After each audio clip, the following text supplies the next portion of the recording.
কলকাছিয়া পাট বজাৰত ড্ৰাগছ সহ এজন যুৱকক আটক।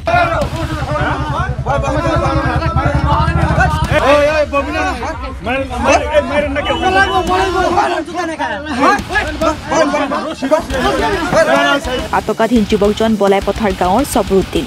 যুৱকজনৰ পৰা আৰক্ষীয়ে তিনিটাকৈ চাবোনৰ বাকচসহ সন্দেহযুক্ত ড্ৰাগছ জব্দ কৰে। ঘটনাক কেন্দ্ৰ কৰি চাঞ্চল্য। ৰাজ্যত ক্ৰমাৎ বৃদ্ধি পাইছে ড্ৰাগছৰ ৰমৰমীয়া বেহা।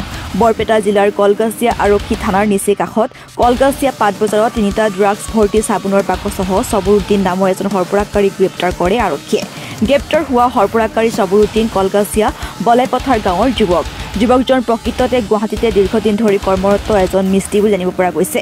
দেওবাৰে নিশা সবৰুদ্দিন নামৰ ড্ৰাগছ সৰবৰাহকাৰীজন গুৱাহাটীৰ পৰা প্ৰথমবাৰৰ বাবে 4টা চাবোনৰ বাকচত ড্ৰাগছ বিক্ৰীৰ বাবে আনিছিল যদিও কলকাছিয়া মেহদী নামৰ আন এজন কুখ্যাত ড্ৰাগছ সৰবৰাহকাৰীয়ে এটা ড্ৰাগছৰ বাকচ কাঢ়ি লৈ যায় বুলি অভিযোগ উত্থাপন কৰে। কেউ তো শিকাইতে নাই না অতি নিছে সেনস্তরে চিনি আমি হ্যাঁ আর মানে আমার কাছাবাজি করছে হ্যাঁ ওকেরা 8 মাস সিরিয়াস দিছে আমার সেনস্ত না কেরাও মেহেদি বললেন না আমার পিছে স্থানীয় ৰাইজে সবৰুদ্দিন নামৰ ড্ৰাগছ সৰবৰাহকাৰীক আটক কৰিবলৈ সক্ষম হয় যদিও মেহদী নামৰ আন এজন কুখ্যাত ড্ৰাগছ সৰবৰাহকাৰীয়ে ঘটনাস্থলীৰ পৰা পলায়ন কৰে। পিছ মুহূৰ্তত ঘটনাস্থলীত কলকাছিয়া আৰক্ষী উপস্থিত হৈ ড্ৰাগছ সৰবৰাহকাৰী থানালৈ লৈ যায়। এই ক্ষেত্ৰত চৰকাৰ বা প্ৰশাসনে যদি এই ড্ৰাগছ ব্যৱসায় বন্ধ নকৰে তেন্তে যুৱ প্ৰজন্মৰ ভৱিষ্যত অন্ধকাৰ বুলি দাবী কলকাছিয়া অঞ্চলৰ ৰাইজৰ। বৃহত্তৰ কলকাছিয়া অঞ্চলত কেৱল ড্ৰাগছৰ ব্যৱসায়ী নহয়, মদ ভাং জুৱা আদি কৰি বিভিন্ন অসামাজিক কাম চলি থকাৰ পিছতো আৰক্ষীয়ে কোনো গুৰুত্ব নিদিয়ে বুলি অভিযোগ উত্থাপন কৰে। এই ক্ষেত্ৰত অতি সোনকালে ব্যৱস্থা গ্ৰহণ কৰিবলৈ প্ৰশাসনক দাবী জনায় ৰাইজে।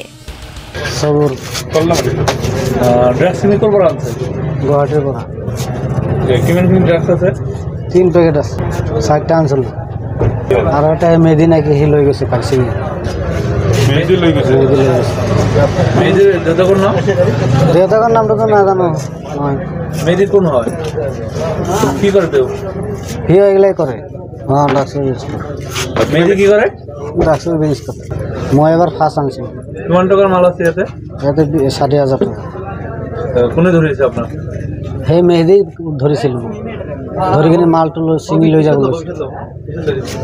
যাব খুজিছিল। মই থানাৰ ফালৰ পৰা আহি আছোঁ আহি চাওঁ এই হোটেলৰ আগত তাৰমানে আজহাৰৰ হোটেলৰ আগত দুনিয়াৰ ভিৰ দুনিয়াৰ মান মই কিবা কিবি বাইকটো পাৰ্কিং কৰি মই ভিতৰত সোমাই চাওঁ যে ড্ৰাগছ সহ কণ্টেইনাৰ হাতত লৈ কিনে উৰা উৰি কৰি আছে। মই আৰু এজনে ধৰিছে কিন্তু ৰাখিব নোৱাৰে মই আৰু যাই কিনে ধৰিলোঁ। ধৰাৰ পিছত বেগটো লৈ কিনে কাৰাকাৰি কৰি এটা ছাইড হ'লোঁ। এতিয়া বেগত চাওঁ আৰু 3টা বক্স ওলালে। এটা বক্স মানে বিক্ৰী কৰিছে আৰু এটা ল'ৰা জড়িত আছে ইয়াৰ লগত মেহেদি নেকি নাম পূব কলকাছিত ঘৰ। ইয়াৰ ঘৰ হ'ল বলাইপথাৰত নাম হ'ল ইয়াৰ সবুৰ। এইখিনি জানিলোঁ আৰু ৰাইজক ক'লে এনেকুৱা আৰু কি বিচাৰি আছে এতিয়া আমি ইয়াৰ উচিত তদন্ত বিচাৰি আছোঁ আৰু ইয়াৰ উচিত শাস্তি হ'ব লাগে। ড্ৰাগছ মুক্ত হ'ব লাগে। আমি সদায় যুঁজি আছোঁ ড্ৰাগছৰ বিৰুদ্ধে যে ড্ৰাগছ মুক্ত অসম হ'ব লাগে, ড্ৰাগছ মুক্ত গাঁও হ'ব লাগে। ইয়াৰ বিৰুদ্ধে আমি গৰিহণা দিছোঁ যাতে ইয়াৰ উচিত শাস্তি হয় আৰু উচিত তদন্ত হয়। আমি প্ৰশাসনক অনুৰোধ জনাইছোঁ। এইটো কলকাছিয়া পাট বজাৰ। মানে আমি দোকানত বহি আছোঁ বহি থকাত মানে শুনা পালোঁ মানুহৰ ৰাইজৰ মানে হুলস্থুল শুনা পালোঁ। শুনা পাই তলত নামি আহিলোঁ ৰাস্তাত। অহাৰ পিছত চালোঁ মানে এজন ল'ৰাক মানে টানি আনি বহুত পাব্লিক গেদাৰিং হৈ টানি আনিছে ইয়াতে। আনাৰ পিছত মানে ড্ৰাগছ বুলি কয় তাৰ পৰা ড্ৰাগছ ওলাইছে সেইখিনি দেখা পালোঁ। 3টামান টেমা দেখা পালোঁ ইয়াতে আৰু আছে নেকি নাজানো। 3টা বাকচ দেখা পালোঁ। ল'ৰাটো বলাইপথাৰ গাঁৱৰ বুলি শুনা পালোঁ।